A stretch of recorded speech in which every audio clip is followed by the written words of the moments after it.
she refused his money in the snow and demanded food instead. 15 years later, she'd refuse a courtroom's verdict and demand the truth instead. Some debts aren't paid in cash. Some are paid in silence, in loyalty, in a single leather folder carried through courtroom doors that were never supposed to open. If a courtroom twist like this had you holding your breath, subscribe now. Chapter 1 drops next, where a frozen bridge and a stubborn little girl change everything. Don't miss it. The cold and soul that January didn't just bite, it interrogated. It found every seam in your coat, every crack in your resolve, and asked what exactly you thought you were doing outside at 2 a.m. Kang Yoon-ho wasn't outside by accident. Men in his position rarely were. He'd come to Mapo Bridge to meet a supplier who'd developed a sudden, inconvenient conscience about a shipment. The meeting had ended the way these things usually ended with Yoon-ho, quietly, permanently, and without much drama.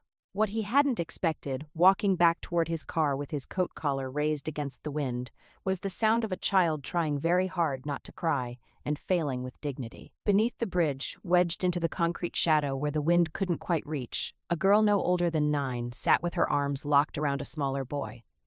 She looked up at Yoon-ho with an expression that had no business existing on a face that young, not fear exactly, assessment. She was doing math, calculating whether he was a threat, and if so, what her options were, which, judging by the way her body angled itself between him and her brother, numbered exactly 1, fight. "I'm not going to hurt you," Yoon-ho said, which is precisely the sentence every dangerous man in history has used to open a conversation. She didn't move. "We don't need anything."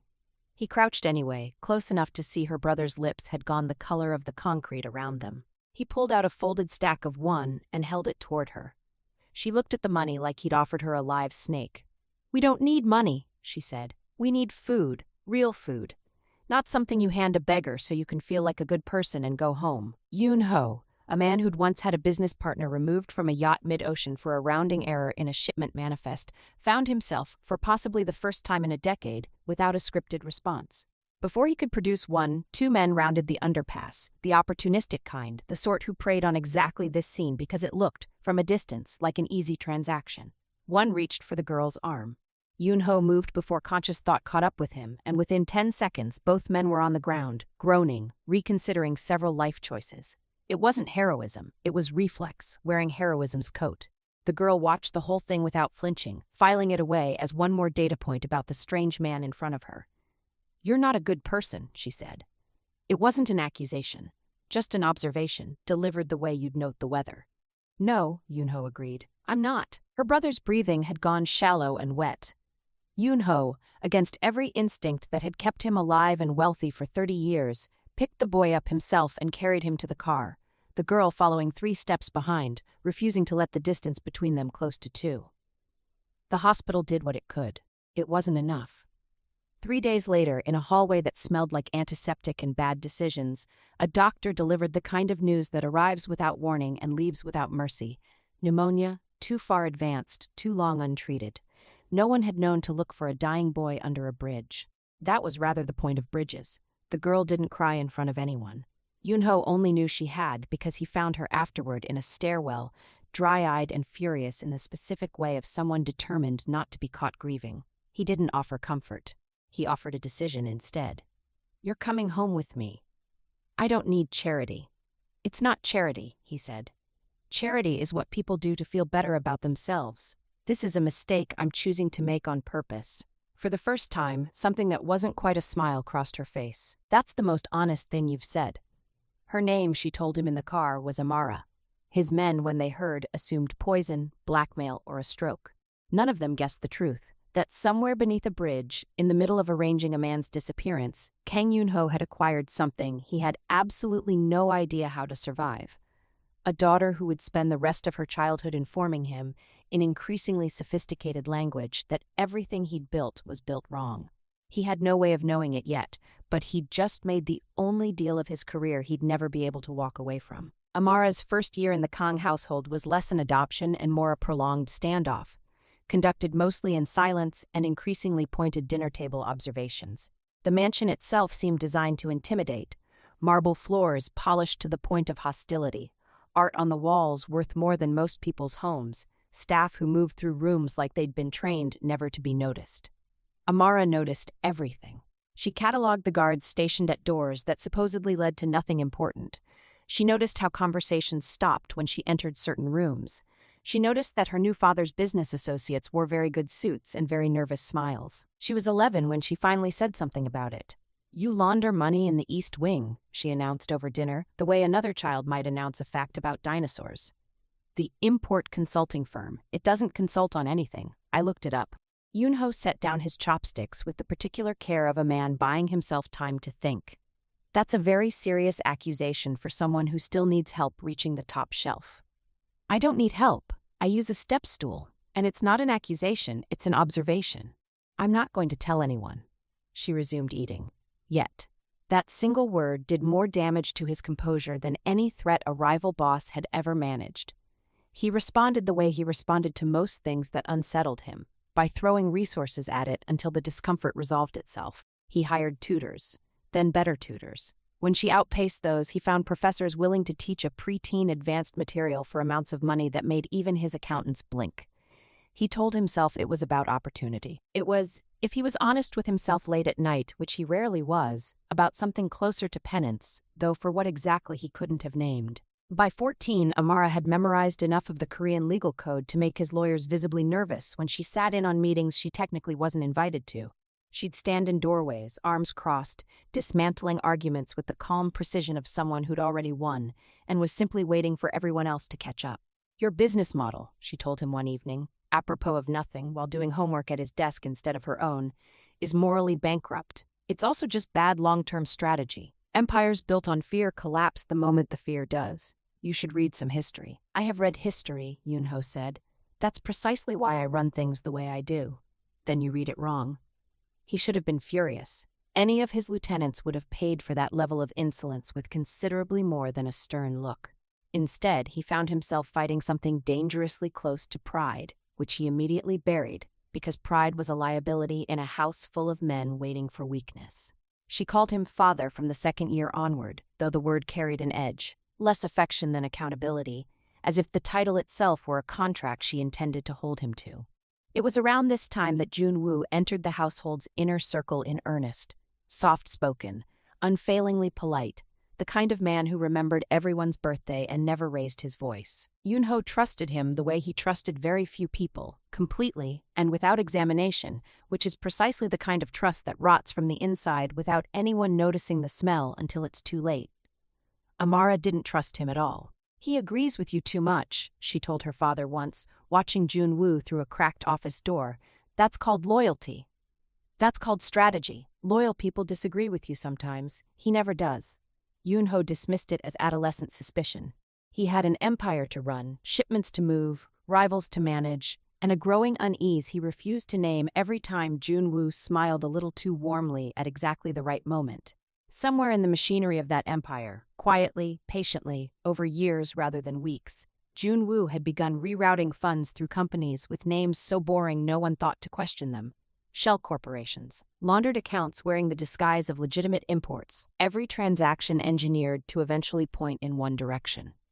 Yoon-ho's. Amara graduated her final tutoring program at 17 with the kind of academic record that should have opened doors to any university in the world. Instead, she made a request that unsettled her father more than any threat ever had. "I want to study abroad," she said. "Somewhere far. Somewhere with real courts and real law, not the version you've bought." He should have refused. He should have kept her close, kept her safe, kept her exactly where he could see her. Instead, for reasons he wouldn't fully understand until 15 years later in a courtroom full of cameras, he said yes. Amara left for the United States 3 weeks after her 18th birthday, carrying 2 suitcases and a silence that Yoon-ho mistook at the time for simple homesickness in reverse. A girl relieved to finally put an ocean between herself and everything she'd grown up watching. He was wrong, though he wouldn't understand exactly how wrong for another decade and a half. What he knew, in the years that followed, came in fragments, a law degree from a university that didn't return his calls when he tried to donate a new library wing, a name that stopped appearing on any registry he had access to, silence where updates used to be. He told himself she was building a life. He told himself this was what he'd wanted for her. He told his men when they asked that his daughter was handling her own affairs, which was true in a way none of them understood. Back in Seoul, the empire had developed a slow leak nobody could locate. It started small, a shipment manifest that didn't reconcile by a few million won, dismissed as a clerical error. Then a partner in Busan who'd once been reliable suddenly wasn't returning calls. Then an audit, requested quietly by a rival syndicate looking to expand into Kang territory, that surfaced financial irregularities so specific, so perfectly documented, that they could only have been planted by someone who understood the business from the inside. Yoon-ho brought the discrepancies to the one man he trusted enough to solve them. "Someone's been sloppy," Jun-woo said, reviewing the documents with the calm, unhurried concern of a doctor delivering test results he already knew the answer to. "I'll handle it quietly. You have enough to worry about." Yoon-ho believed him. That was the tragedy of loyalty built without inspection. It worked exactly as well as the person exploiting it needed it to. Over the following 2 years, the leak became a flood. Shell companies with names like Cheongju Trading Solutions and Hanwoo Import Partners appeared in filings, each one traced, eventually, inevitably, back to accounts bearing Yoon-ho's signature. A signature Jun-woo had spent a decade learning to forge with the patience of a man who'd always intended to use it. Loyal captains who'd once have taken a bullet for their boss began finding reasons to avoid eye contact in hallways. Fear, once Yoon-ho's greatest asset, had started working against him, because fear doesn't distinguish between a boss under siege and a boss who's become the siege itself. It was during this slow unraveling that Amara stopped answering entirely. No call, no email, no explanation. Just an absence that widened by degrees until it became permanent, and a tabloid press that filled the silence the way tabloid presses always do, with cruelty dressed as insight. "Even his daughter couldn't stomach him," read one headline, accompanied by a photo of Yoon-ho looking older than his years, standing outside a courthouse for an unrelated matter, looking every inch the villain the story needed him to be. His men expected him to hunt her down. He'd crossed oceans for men who'd insulted him at parties.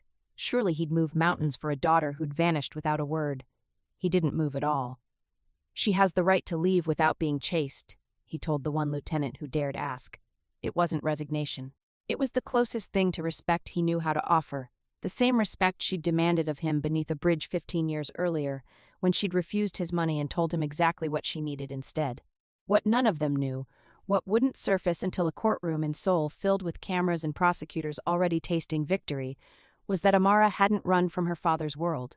She'd gone to learn a language sharp enough to dismantle it. Every silent year, every unanswered call had been spent in law libraries, in courtrooms, observing systems her father's version of justice had never touched, building, piece by patient piece, the only kind of weapon capable of surviving what was coming. She'd found the first shell company 2 years into her disappearance, buried in a filing she'd pulled purely out of habit, the same habit that once made her catalog guards at doors that led to nothing. The name meant nothing to anyone else. To her, trained since childhood to notice exactly this kind of boring, deliberate camouflage, it meant everything. She didn't call her father. Calling would have meant explaining, and explaining too early would have meant losing the element that made her useful. Nobody, least of all Jun-woo, expected the vanished daughter to be the one holding the folder that would end him. By the time Seoul prosecutors filed formal charges against Kang Yoon-ho, charges built on evidence so clean it should have raised suspicion in anyone actually looking, Amara had already spent 3 years quietly subpoenaing records across 4 countries, under a name the tabloids had never bothered to track. She wasn't hiding anymore, she was aiming. The morning of the verdict, Seoul's Central District Court filled up 2 hours before doors officially opened. Reporters staked out seats like it was a concert. Rival syndicate members sat in the gallery not bothering to hide their satisfaction, dressed for the occasion like they'd been invited to a funeral they'd personally arranged. Kang Yoon-ho sat at the defense table in a suit that no longer fit him the way it used to. Not physically, but in the way clothes stop fitting a man who spent months absorbing blow after blow with no way to strike back. Across the aisle, the lead prosecutor reviewed his notes one final time with the relaxed thoroughness of someone checking a bag he already knew was packed. The manifests were entered into evidence. The laundered accounts meticulously documented. The forged signature, verified by an expert witness who spoke with the flat confidence of a man who'd never once questioned who might have taught Jun-woo to forge it so well in the first place. Yoon-ho's own legal team had run out of angles 2 weeks earlier.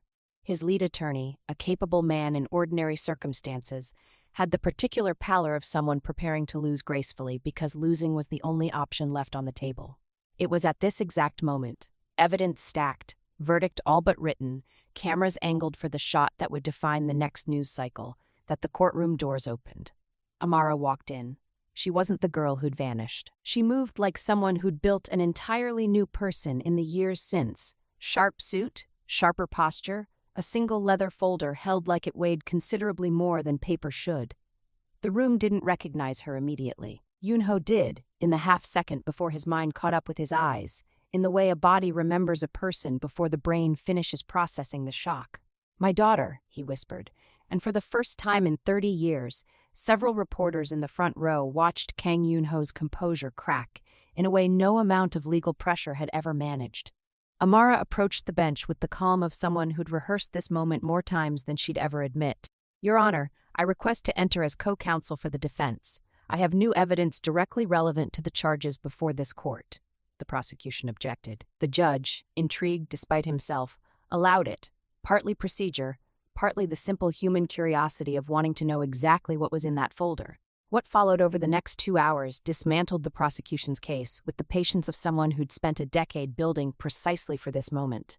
Forensic accountants Amara had retained years in advance testified to discrepancies in the forged signatures too subtle for the original defense team to catch.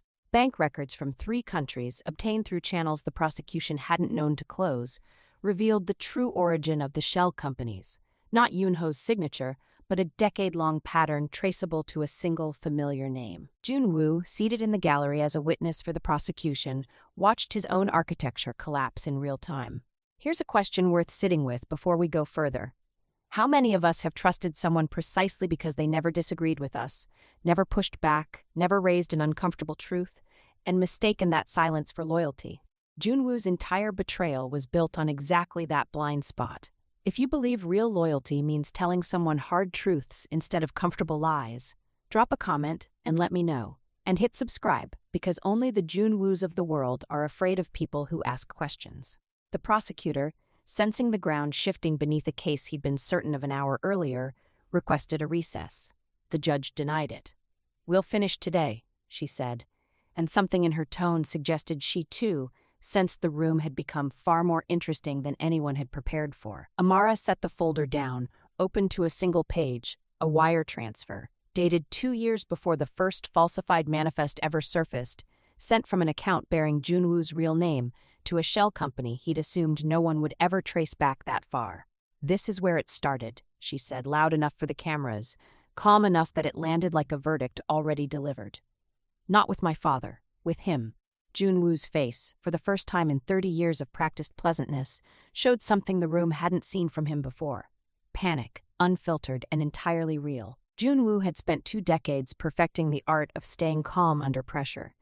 It was, in fact, the exact skill that had made him so valuable to Yoon-ho, the unshakable, soft-spoken lieutenant who never raised his voice, never showed his hand, never gave anyone a reason to look twice. That skill deserted him entirely the moment Amara's wire transfer appeared on the courtroom's projection screen.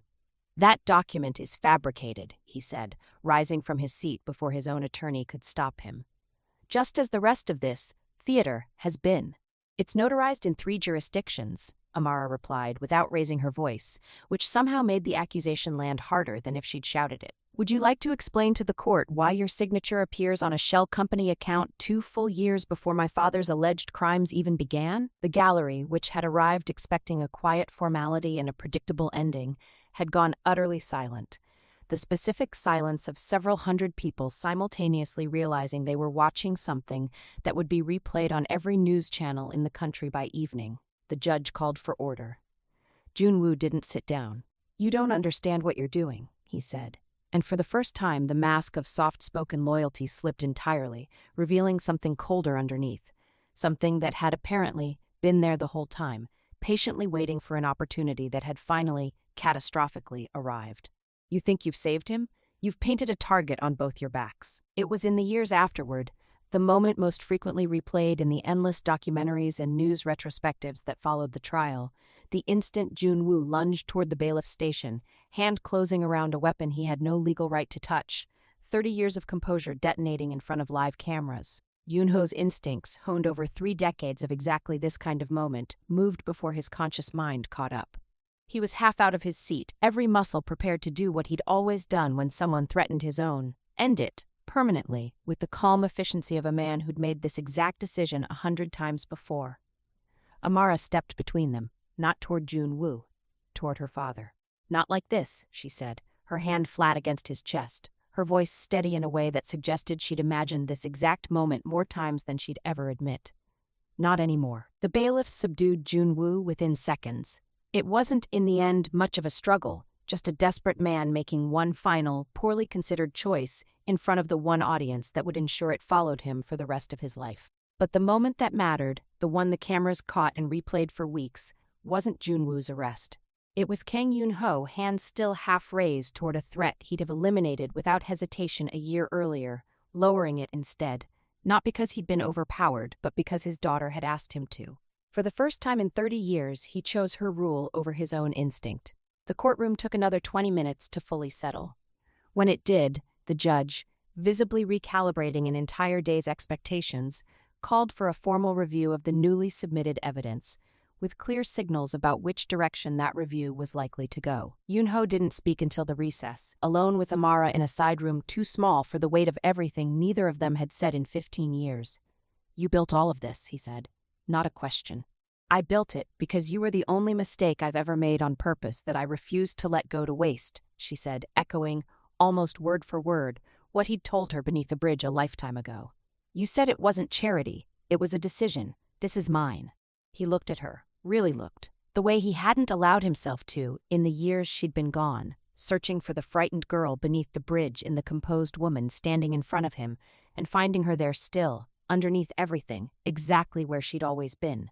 "I didn't come back to save your empire," she added, quieter now. "I came back to save you from it." The verdict came 4 days later, though by then it had become something of a formality, the legal equivalent of a coroner confirming what everyone in the room already knew. Kang Yoon-ho was cleared of every charge tied to the falsified manifests and laundered accounts.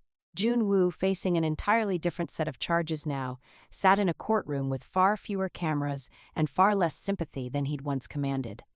The empire, however, didn't simply return to what it had been. That was, Amara made clear within hours of the verdict, never on the table.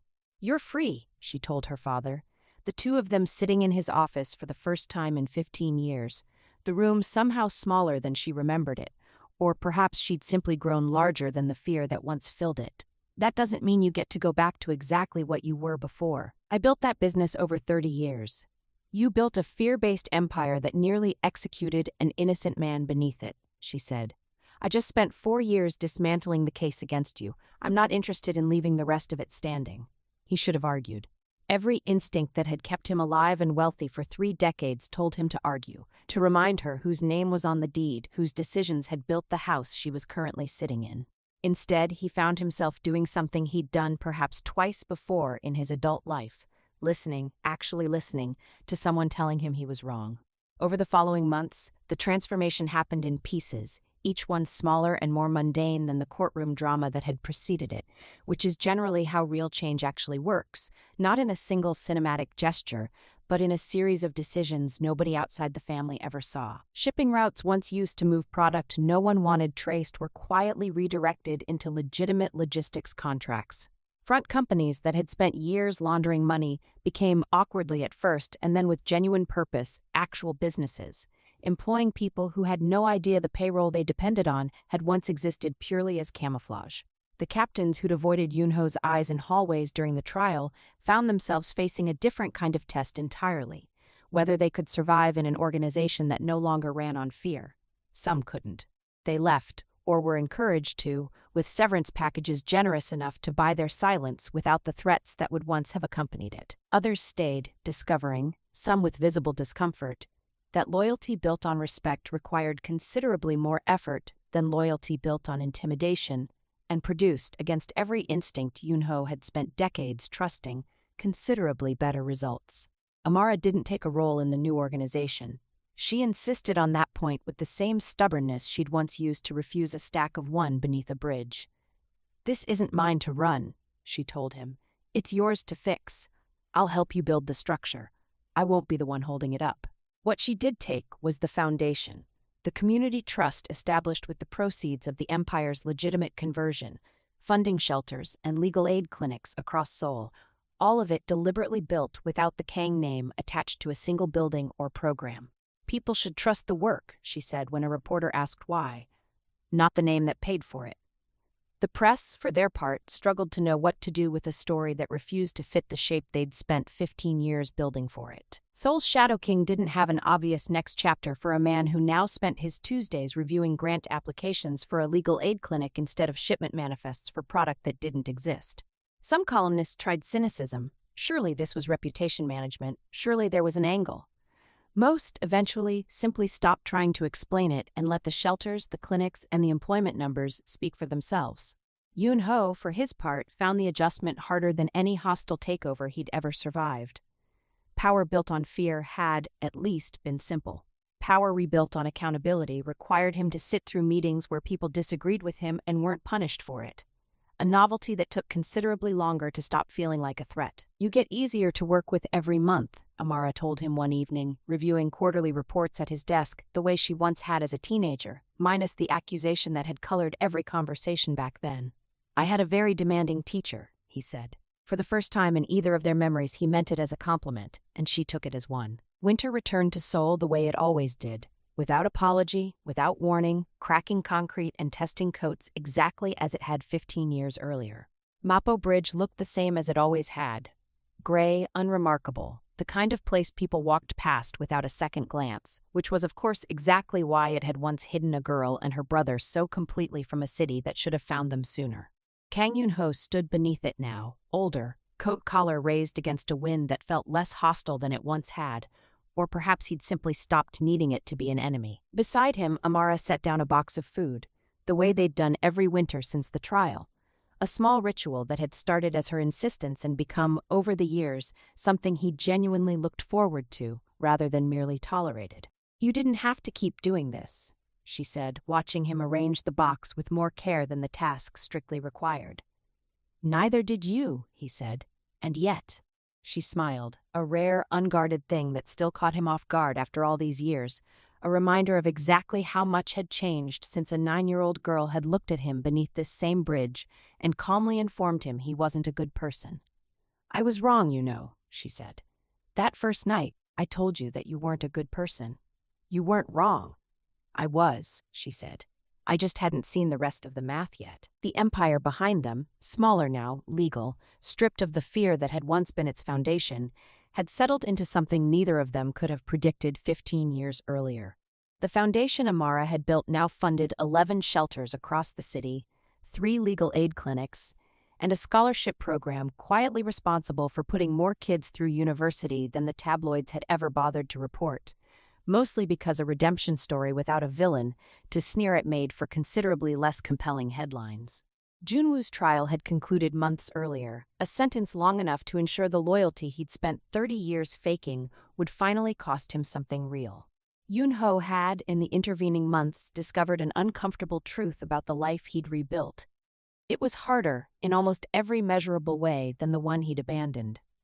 Fear had been efficient. Accountability was slow, argumentative, and occasionally humiliating in meetings, where captains he'd once controlled with a look now felt entitled to disagree with him in front of each other. It was also, he'd come to admit somewhere around the second year, the first version of his life that had ever actually let him sleep.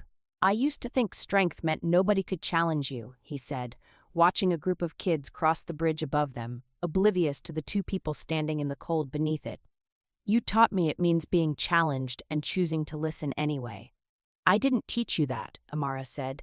"You taught yourself. I just kept showing up until you ran out of excuses not to."